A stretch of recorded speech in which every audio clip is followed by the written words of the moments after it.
Congress committee की प्रवक्ता, social media के राष्ट्रीय अध्यक्ष, बहुत ही मुखर वक्ता आदरणीय सुप्रिया सिंह जी आई हैं। मैं उनका छत्तीसगढ़ कांग्रेस की तरफ से हार्दिक स्वागत करता हूं।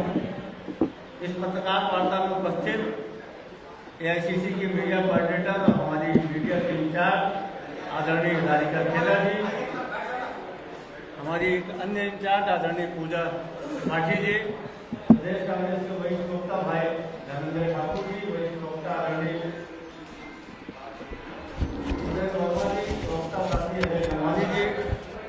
प्रवक्ता बहन बंदा राजपूत जी, मीडिया कोऑर्डिनेटर भाई आप सबका हार्दिक स्वागत अभिनंदन। मैं ज़्यादा समय न लेते हुए आदरणीय सुप्रिया जी से अनुरोध करूंगा कि आप सबको इस माइक पे लेना है। आप सबको मेरा नमस्कार। चुनावी माहौल गरमा रहा है और बहुत सारी बातें इस चुनाव में जो सुनने में आ रही हैं वो सोचने को मजबूर करती है कि सरकारें क्यों बनाई जाती हैं। आज जब छत्तीसगढ़ और बाकी 4 राज्यों का चुनाव मुहाने पर आकर खड़ा है, तो जहां पर हमारी सरकारें विशेषतः छत्तीसगढ़ में, वहां पर अपने मैनिफेस्टो का 95-96% काम करके अपने काम के दम पर रिपोर्ट कार्ड दिखाकर हम जनता के पास जा रहे हैं, उनसे उनका आशीर्वाद, उनसे उनका वोट, उनसे उनका आशीष मांग रहे हैं। और हमारे प्रतिद्वंदी भारतीय जनता पार्टी लगातार जुमलों की बारिश कर रहे हैं और सबसे अग्रिम पंक्ति में हमेशा की तरह नीरज चोपड़ा से भी ज्यादा जो लंबा फेंकते हैं इस देश के प्रधानमंत्री और उनके परम चेले अमित शाह जी हैं।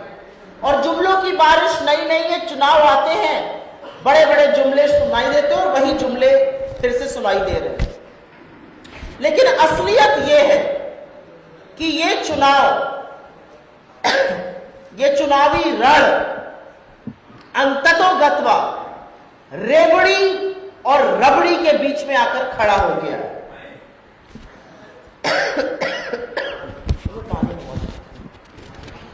और क्या है ये रेवड़ी और रबड़ी का डिबेट? आप दलितों, शोषितों, वंचितों, आदिवासियों, किसानों, मजदूरों के लिए काम कीजिएगा तो उसको भारतीय जनता पार्टी और प्रधानमंत्री लोग रेवड़ी बुलाते हैं। और हमने बड़ी मेहनत से, बड़ी लगन से, जी तोड़ कोशिश की है इन लोगों का भला करने के लिए, इन लोगों के लिए काम करने के लिए। उसको रेवड़ी बुलाया जाता है। लेकिन जो रबड़ी थाली में परोस परोस कर अडानी जी तक पहुंचती है, उस पर कोई चर्चा नहीं होती। पूरी ईमानदारी से हमने लोगों के लिए काम किया तो वो रेवड़ी है, और रात दिन एक करके अडानी जी के लिए काम किया वो रबड़ी है, उसकी कोई चर्चा नहीं होगी। लेकिन 2 मिनट में मैं पहले ये बताना जरूरी समझती हूं कि हमने क्या किया है और जनता क्या निर्णय लेगी उस बेसिस पर। भूपेश बघेल जी की जो कांग्रेस की सरकार है, उन्होंने 40 लाख लोगों को गरीबी की सीमा रेखा से ऊपर किया है और यह बहुत बड़ा कीर्तिमान है। यह हमारे आंकड़े नहीं है, ये कांग्रेस के दफ्तर से निकले हुए आंकड़े नहीं है, ये भारत सरकार के नीति आयोग के आंकड़े हैं। और मुझे लगता है 5 साल की सरकार के बाद जब कांग्रेस चुनाव के मैदान में खड़ी है तो 40 लाख लोगों को गरीबी की सीमा रेखा से बाहर निकाल के खड़ी है। ये अपने आप में एक बहुत बड़ा कीर्तिमान है और गर्व से हमारा सीना चौड़ा करता है। हमने 44 लाख परिवारों को बिजली बिल हाफ का लाभ पहुंचाया और उनके 4000 करोड़ रुपए की बचत कराई। ये बड़ी बात है। 44 लाख परिवारों को हमारे बिजली बिल हाफ की लाभ पहुंचा। हमने 6.5 लाख किसानों को निःशुल्क बिजली दी, 10,000 करोड़ से ऊपर की, 85,000 नौकरियां दी और 5 लाख रोजगार राज्य में शायद कोई ये कह सके कि उन्होंने 5 लाख रोजगारों का सृजन किया या 85,000 नियुक्तियां की। 2018 से पहले मात्र 12 लाख किसान धान बेचने के लिए पंजीकरण करते थे, अब वो संख्या 25 लाख पे पहुंच गई। और इसलिए पहुंची क्योंकि उचित दाम मिल रहा है। पूरे देश में अगर सबसे ज्यादा दाम धान की खरीद का मिलता है तो वो छत्तीसगढ़ की सरकार देती है। तमाम कल्याणकारी योजनाओं से हमने करीब 1,75 करोड़ रुपए जो है वो लोगों के खाते में पहुंचाया। जो स्वामी आत्मानंद स्कूल है वो अपने आप में एक मॉडल बन चुके हैं आप इंग्लिश एजुकेशन का। मेडिकल MBBS की सीटें बढ़ी। हमने आस्था को ध्यान में रखकर कौशल्या माता के मंदिर का पुनर्निर्माण किया। ये श्री राम का ननिहाल कहा जाता है। रामगमन पथ बनवाया। लेकिन इस दौरान भारतीय जनता पार्टी ने क्या किया? हम ये सारी चीजें, ये सारे आंकड़े, ये सारे कीर्तिमान लेके आज जनता के बीच में खड़े और जनता पे हमने छोड़ा है कि हमने ये सब पूरी ईमानदारी से किया। अब फैसला आपको करना और जनता ने पूरी तरह से मन बना लिया है। हमारी पिछली बार से भी ज्यादा सीटें आएंगी। लेकिन जब हम ये कर रहे थे तो सामने वाले लोग क्या कर रहे थे? मुद्दा विहीन है छत्तीसगढ़ में। छत्तीसगढ़ में ना भारतीय जनता पार्टी का अस्तित्व है, ना उनके पास मुद्दा है, ना लड़ाई के लिए मुझे उनके अंदर कोई ऊर्जा या उत्साह दिखता है। लेकिन जो बयानबाजी आपको उनके शीर्ष नेतृत्व की सुनाई देती है, उसके पीछे की एक असलियत है कि जब हम ये सब काम छत्तीसगढ़ की देवतुल्य जनता के लिए कर रहे थे तो भारतीय जनता पार्टी का शीर्ष नेतृत्व और केंद्र की मोदी सरकार लगातार सौतेलापन करके हर चीज में रोड़ा अटकाने का काम कर रही थी। मैं छोटा सा आपको एग्जाम्पल बताती हूँ। हमारी सरकार ने फैसला किया कि हम जो है धान की ज्यादा खरीद करेंगे और ज्यादा दाम पर खरीदेंगे। ये सरकार जिनकी नाक के नीचे 750 किसानों की शहादत हुई, उन्होंने एक ऑर्डर इशू किया और कहा जो सरकार MSP से ज्यादा का पे खरीद करेगी उसको सेंट्रल पूल में उसका नहीं खरीदा जाएगा, प्रोक्योरमेंट नहीं किया जाएगा। तो तू डाल हम पात। हमारी यहाँ की सरकार ने, भूपेश बघेल जी की सरकार ने कहा कोई बात नहीं, हम पैसा किसानों के खाते में डायरेक्ट डाल देते। अब आप क्या कीजिएगा?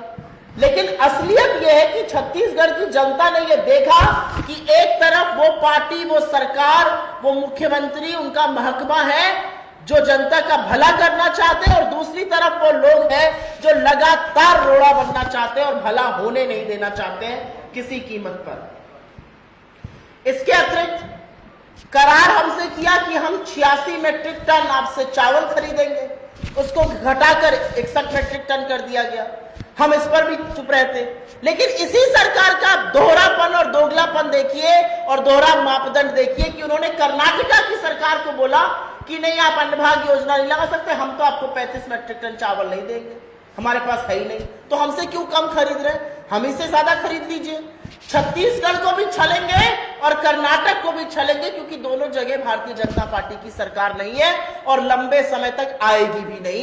ये मैं आपको हाजिर नाजिर जानकर एक भविष्यवाणी भी कर देती हूं। तो रेवड़ी चीखने वाले लोग लगातार रबड़ी परोस रहे थे।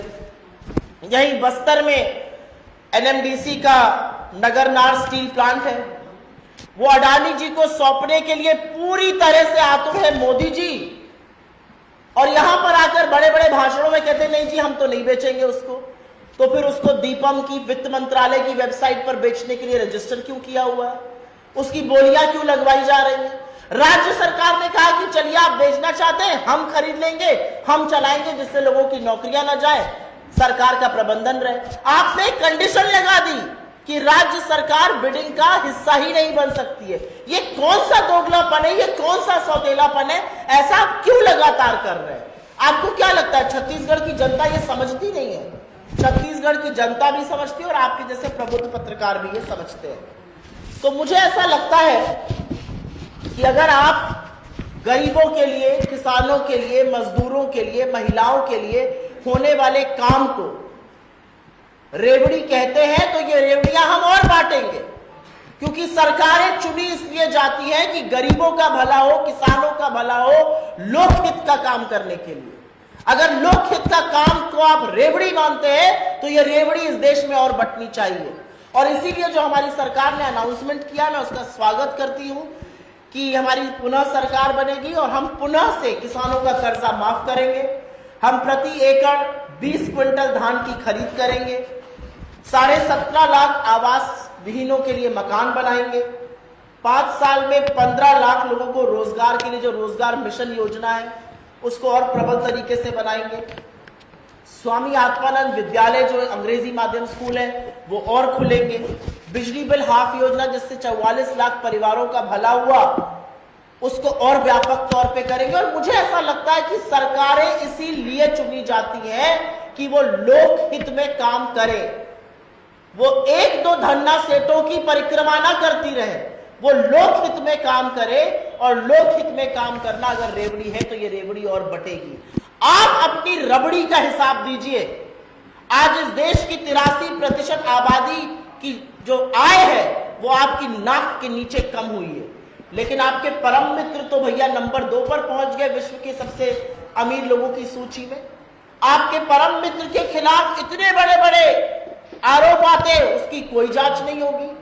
वो रबड़ी जो आप परोस रहे हैं लगातार इक्के दुक्के अपने मित्रों को, उसके बारे में चर्चा कब होगी? और मुझे ऐसा लगता है कि छत्तीसगढ़ की जनता ये भली भांति समझती है, वो जानती है कि उनके लिए किए गए कामों को जो रेवड़ी बता रहा है वो हमारा नहीं, वो कांग्रेस पार्टी का नहीं, सरकार का नहीं, वो उन लोगों का अपमान कर रहा है जिनके लिए ये योजनाएं बनाई गई हैं। और मुझे ऐसा लगता है कि जनता जो है सूद समेत इसका जवाब उस दिन देगी जिस दिन वो वोट करने के लिए निकलेगी। और आपके माध्यम से मैं पुनः अपील करती हूं जनता से कि हमारे कामों को देखकर जो हमने पूरी लगन से, पूरी ईमानदारी से आपके लिए किया है, दोबारा से कांग्रेस की सरकार बनाइए जिससे कि हम वो सारे काम और व्यापक तौर पर कर पाए जो हमने पिछले 5 साल में करे। आपके सवालों का स्वागत है। अगर पहले सुओ मोटो पे ले ले तो उसका मैं अनुग्रहित रहूंगी।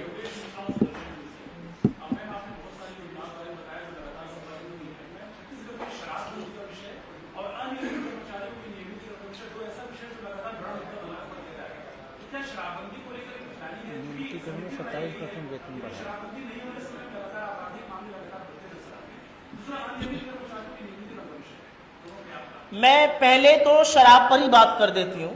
मुझे ऐसा लगता है कि कुछ ऐसे मुद्दे होते हैं जिसमें ज्यादा विचार विमर्श, जिसमें ज्यादा कंसेंसस, जिसमें ज्यादा समन्वय बनाना पड़ता है। उनमें से एक विषय ये है, हमारी सरकार का क्या मत है इस पर?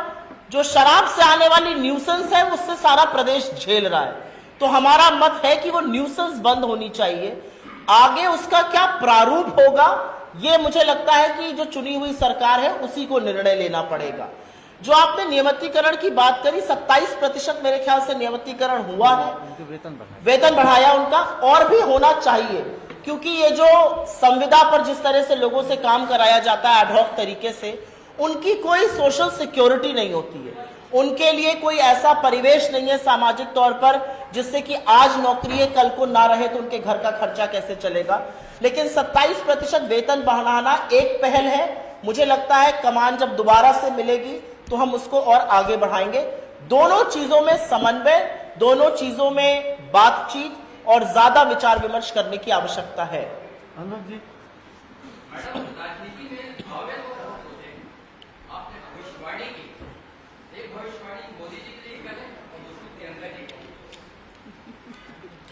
मैं भविष्य वाचती नहीं हूं, लेकिन आपने कहा कि मैं करूं, तो मैं एक दावे के साथ बात कह सकती हूं कि कांग्रेस जो कहती है वो करके दिखाती है। कांग्रेस ने चुनाव के पहले कहा था धान की खरीद पर, हमने छत्तीसगढ़ में करके दिखाया। बेरोजगारी भत्ते की बात हमने करके दिखाई। राजस्थान में 500 में सिलेंडर पूरे देश में नहीं मिल रहा, राजस्थान में मिल रहा है। 25 लाख की हेल्थ बीमा योजना चल रही है। कर्नाटक में हमारी सरकार बनी, पहली कैबिनेट में हमने अपनी 5 गारंटियों को पूरा किया, और तब पूरा किया जब केंद्र सरकार रोड़ा बनाती रही। तो कांग्रेस के वादों में और किसी और के जुमलों में यह अंतर है, और मैं आशा करती हूं कि आप लोग मेरी इस बात पे से सहमत होंगे। आपने भविष्यवाणी करी 24 में, 2024 में मोदी सरकार नहीं बनेगी और इंडिया गठबंधन की सरकार बनेगी, ये मेरा पूरा विश्वास है। और ये विश्वास मुझे जनता के बीच में रहने से, उनकी बात सुनने से, उनकी विषमताओं को देखने से और सरकार की असंवेदनशीलता से समझ में आता है। एक भविष्यवाणी लेकिन जरूर करती हूं कि छत्तीसगढ़, मध्य प्रदेश, राजस्थान, तेलंगाना में कांग्रेस की सरकारें बनने जा रही हैं। प्रियंका जी मेरी नेता हैं, मुझे नहीं लगता कि मैं एक अदना कार्यकर्ता अपनी नेता के लिए कोई भविष्यवाणी करूं, लेकिन यह जरूर कहूंगी कि आधी आबादी के हक की जो बात प्रियंका जी करती हैं वो इस देश में इस व्यापक तौर पे बहुत कम की गई है। गौरव जी, इसके बाद हाँ,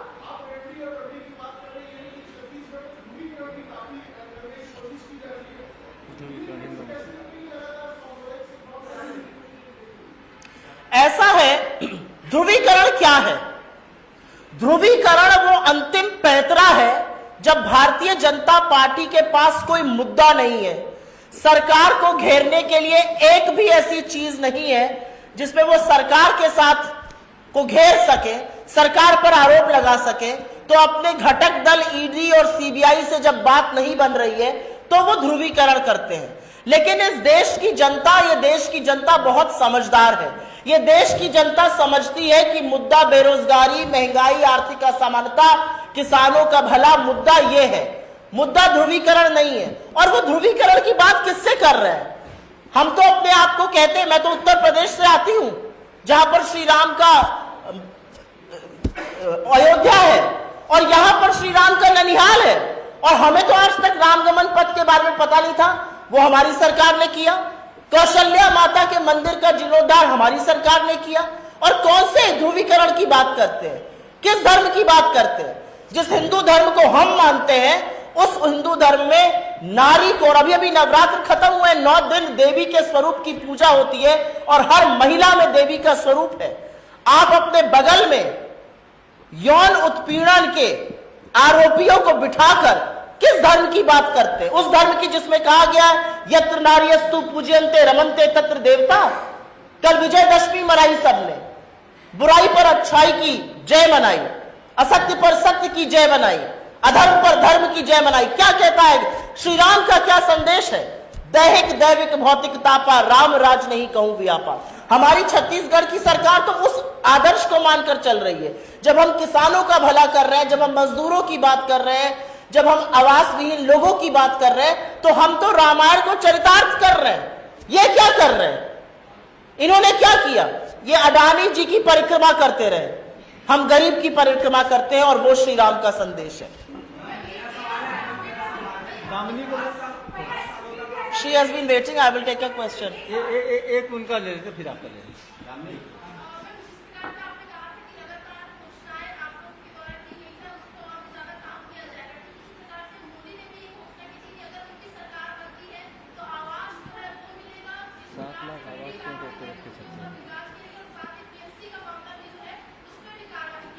अगली बार मोदी जी जब छत्तीसगढ़ आए तो मुझे पता है कि आपको यह सौभाग्य कभी नहीं मिलेगा। यह भी मैं भविष्यवाणी कर देती हूं, आप जैसे प्रबुद्ध पत्रकारों को यह सौभाग्य कभी नहीं मिलेगा कि आप देश के प्रधानमंत्री से सवाल पूछ सकिए, क्योंकि देश के प्रधानमंत्री सवालों से भागते हैं, क्योंकि उन्होंने बेरोजगारी बढ़ाई है, उन्होंने महंगाई बढ़ाई है, उन्होंने आर्थिक असमानता बढ़ाई है। हमने जलता हुआ मणिपुर देखा है। तो देश के प्रधानमंत्री से आप सवाल नहीं पूछ पाइएगा। लेकिन अगर कभी ऐसा हो जाए तो उनसे पूछिएगा, आपने बस्तर के स्टील प्लांट को, एनएमडीसी के स्टील प्लांट को बिकने के लिए लगाया हुआ है। जनता के सामने रैली में आप और आपके चेले आकर कहते हैं ये नहीं बिकेगा, तो सबसे पहले तो उसको हटाइए, वहां से, उस वेबसाइट से हटाइए। हमारी सरकार ने कहा सरकार खरीदने को तैयार है, आप सरकार को इस प्रोसेस से हटा देते हैं। तो आप किसके सगे हैं? 7 लाख आवासों पर कुंडली मारकर आप बैठे हैं और यहां पर आकर अनाउंसमेंट करते हैं हम आवास बनाएंगे। केंद्र में जो प्रधानमंत्री आवास योजना है उसमें 144% कॉस्ट बढ़ गई, लेकिन 3 साल डिले चल रहा है प्रोजेक्ट। क्यों डिले चल रहा है? ये सब सवाल न मोदी जी से पूछे जाते हैं, न पूछ सकते हैं आप लोग, न इसका जवाब मिलता है। जवाब में मिलती है जलेबी, पर जलेबी से लोगों का भला नहीं होगा ना। आपका हो गया। इसके बाद मैं एक सवाल सुनकर फिर आपके पास आऊंगी, 2 मिनट दीजिए, इसके बाद इधर ही आऊंगी जी।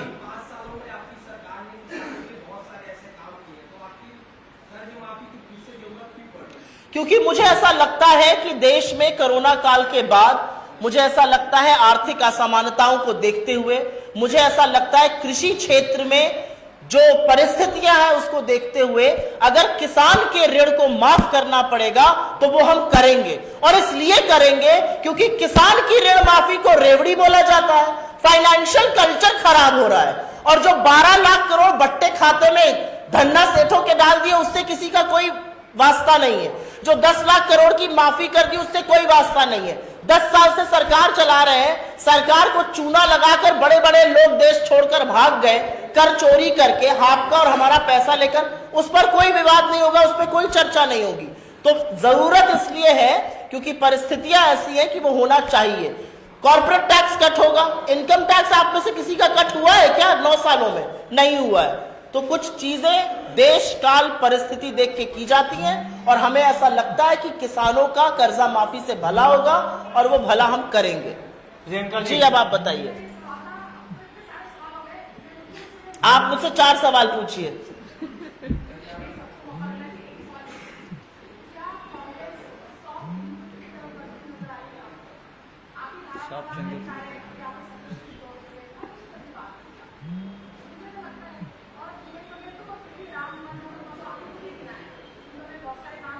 ये सॉफ्ट हिंदुत्व क्या होता है? हम नहीं बताएंगे, हम आपसे पूछ रहे हैं क्या है सॉफ्ट हिंदुत्व। इस धर्म पर, जो हिंदू धर्म है वो किसी की बपौती नहीं है। हिंदू धर्म था और हिंदू धर्म रहेगा। और जो धर्म के स्वयंभू ठेकेदार आज की तारीख में घूम रहे हैं वो सबसे पहले धर्म के अनुयायियों का ही बुराई करते हैं, सबसे पहले उनके हक का हनन करते हैं। ये वही लोग हैं जो 18% जीएसटी उस गंगा जल पर लगा रहे थे जो हिंदू धर्म के 16 कर्म कांडों में गर्भधारण से मृत्यु तक इस्तेमाल किया जाता है। हमारे अध्यक्ष ने और हम सब लोगों ने शोर मचाया, सरकार को कटघरे में खड़ा किया तो इनको 18% टैक्स विड्रॉ करना पड़ा। ये सॉफ्ट हिंदुत्व है? बिल्कुल नहीं। ये इस देश के साथ गलत हो रहा था, हिंदू धर्म के साथ गलत हो रहा था, हिंदू धर्म के अनुयायियों के साथ गलत हो रहा था, इस देश की जनता के साथ गलत हो रहा था। ये जब जब गलत करेंगे तो हमें अपने सामने खड़ा पाएंगे। मैं तो बिल्कुल हिंदू धर्म की अनुयायी हूं, इसमें क्या बुराई है कहना। पर सॉफ्ट हिंदुत्व क्या होता है? धर्म पर किसी की बपौती है क्या? मैं ये जानना चाहती हूं। कृष्ण करे तो लीला और हम करें तो पाप, ये नहीं हो सकता है। दोहरे मापदंड धर्म पर नहीं हो सकते। जितने बड़े धर्म के अनुयायी आप हैं उससे बड़े धर्म के अनुयायी हम हैं, क्योंकि हम धर्म को चरितार्थ करते हैं और आप धर्म पर लोगों को ठगते हैं। असलियत यह है, जब आप लोगों को दयनीय बनाते हैं, जब किसानों को आप उनके हाल पर छोड़ देते हैं, जब आप चुनी हुई सरकारों को चावल नहीं देते हैं, जब आप चुनी हुई सरकारों से धान नहीं खरीदते हैं, तो आप किसान के हक का हनन कर रहे हैं, तो आप राम राज्य का हनन कर रहे हैं। जब आप मणिपुर में 78 दिन तक बोलते नहीं और नग्न औरतों को टहलाया जाता है तो आप देवी के स्वरूप का हनन कर रहे हैं। और अगर वो सॉफ्ट हिंदुत्व है तो बिल्कुल होना चाहिए। वो धर्म किसी की बपौती नहीं है और धर्म को राजनीति में गलत तरीके से लोगों को ठगने का काम भारतीय जनता पार्टी करती है। हम में और उनमें यह अंतर है, हम में और उनमें यह अंतर है कि हमने राम गमन पथ बनाया, हमने कौशल्या माता के मंदिर का जीर्णोद्धार किया, जो मुझे लगता है होना चाहिए, वो आस्था का प्रतीक है। लेकिन हम उसका ढिंडोरा नहीं पीट रहे हैं। हम ये नहीं कह रहे कि हमने भैया कोई काम नहीं किया उसी के नाम पर वोट दे दो। हमने काम भी किया, हमने आपकी आस्था को भी पूरा किया, हमने वो हर काम किया जो हमें लगता है कि समाज के हर तबके के लिए होना चाहिए। मुझे लगता है मैंने आपके सवाल का जवाब दिया। नहीं, थोड़े इधर से ले लेते हैं। प्रदीप जी प्लीज, आपका हो गया। प्लीज बहन जी, प्रदीप जी बताइए।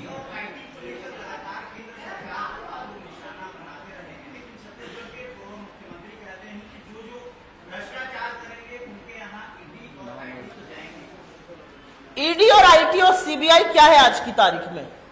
ये एजेंसी नहीं है। ईडी, सीबीआई, इनकम टैक्स पहले भाजपा के फ्रंटल थे, अब घटक दल है, जो भी कह लीजिए। बिना इनके चुनावी रण में नहीं उतर सकते हैं मोदी जी। जहां जहां मोदी जी को हार नजर आती है, जहां जहां अच्छी गैर भाजपा की सरकारें काम करती नजर आती हैं, वहां वहां ईडी और सीबीआई पहुंच जाती है। ऐसा क्यों होता है? ईडी के केसेस में 4 बढ़ोतरी हुई 2014 के बाद, और 95% केसेस जो हैं वो विपक्ष के खिलाफ है। हेमंत बिस्व शर्मा के केस में कब हियरिंग हुई थी? नारायण राणे के केस में कब हियरिंग हुई थी? येदियुरप्पा के केस में कब हियरिंग हुई थी? बेल्लारी के रेड्डी बंधुओं में कब हियरिंग हुई थी? शुभेंदु अधिकारी कब ईडी से बुलाए गए थे? तो आपकी जो वॉशिंग मशीन है उसमें ऐसा सर्फ है, ऐसा गंगा जल है जिसमें गोता लगाओ, भाजपा का हाथ थामो, सारे आपके दाग धब्बे धुल जाएंगे। तो ईडी सीबीआई इनकम टैक्स का जो गलत उपयोग हो रहा है, जिस तरह से उनको घटक दल बनाया जा रहा है, ये भी जनता देख रही है। जनता देख रही है कि कैसे लोकतंत्र पर प्रहार आप इन घटक दलों के साथ मिलकर कर रहे हैं।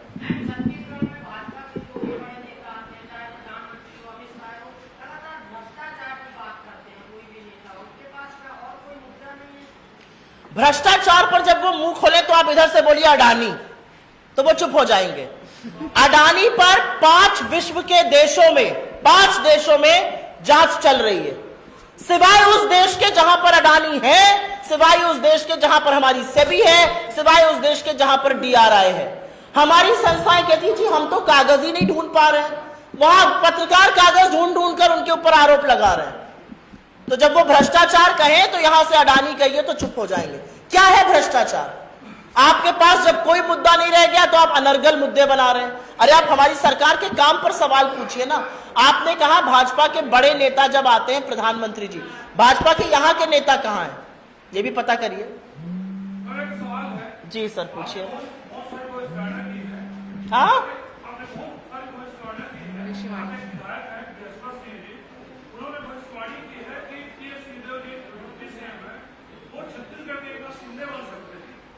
क्या बन सकते हैं? देखिए ऐसा है, इस तरह की बातों पर टिप्पणी करके मैं उसको वो स्टैचर भी नहीं दूंगी जो वो जानना देना चाहते हैं। मुझे लगता है ये अनर्गल अनर्थक बयान है और इस पर मैं बिल्कुल टिप्पणी नहीं करूंगी। और कोई सवाल? जी बताइए।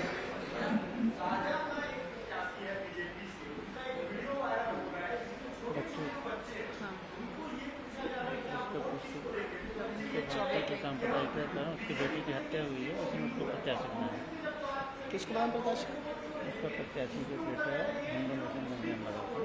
बच्चे कैसे बोल रहे हैं? मैं सबसे पहले तो ये कहना चाहती हूं कि अगर ये वीडियो है और अगर इसकी पुष्टि हुई है तो सबसे पहले एनसीपीसीआर नाम की एक संस्था है, उसके अध्यक्ष हैं वो। अगर आरएसएस की शाखा सवेरे अटेंड करके थोड़ा फ्री हो गए हो तो उनको ये वीडियो जरूर संज्ञान में लेना चाहिए कि कैसे बच्चों को चुनावी रण में इस्तेमाल किया जा रहा है। यही बच्चों का इस्तेमाल होता है। तो एनसीपीसीआर जैसी संस्थाएं या महिला आयोग जैसी संस्थाएं जो बाल संरक्षण के लिए होती हैं, ये बिल्कुल आंख पर पट्टी बांध के मोदी जी के शासनकाल में बैठी हुई हैं। अगर ये ध्रुवीकरण और बच्चों का दुरुपयोग नहीं है तो बच्चों का दुरुपयोग और क्या होगा? छोटे छोटे बच्चों के इंप्रेशनेबल माइंड्स में इतनी हिंसा, इतनी नफरत घोलने का काम, यही भारतीय जनता पार्टी का असली चाल चरित्र और चेहरा है। जी हाँ बताइए।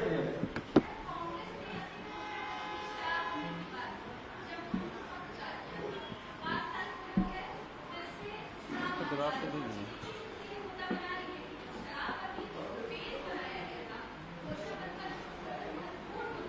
आपके आने के पहले इसका जवाब दे चुके हैं। मैंने इस पर जवाब दिया है, सबसे पहला सवाल ही इस पर था। जी धन्यवाद, थैंक यू। धन्यवाद बहुत बहुत आप सबका।